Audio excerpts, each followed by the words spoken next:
ఒక్కొక్కటిగా బయటకు వస్తున్న పోలీసుల బాగోతాలు. కరీంనగర్ కమిషనరేట్ పరిధిలో జమ్మికుంట ఎస్ఐగా పనిచేస్తున్నటువంటి శ్రీకాంత్ మీద వరంగల్ కమిషనరేట్ పరిధిలో ఉన్నటువంటి సుబేదారి పోలీస్ స్టేషన్లో అత్యాచార కేసు నమోదైంది.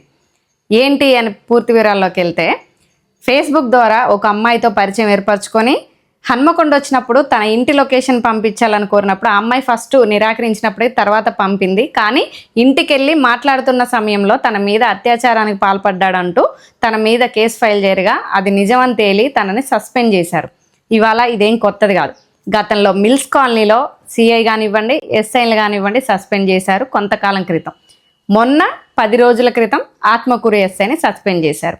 అసలు ఏం జరుగుతుంది పోలీసు వ్యవస్థలో? రక్షక భటులుగా ఉండాల్సినటువంటి పోలీసులే మహిళల మీద ఇలాంటి అత్యాచారాలకు పాల్పడితే ఇంకా దిక్కెవరు?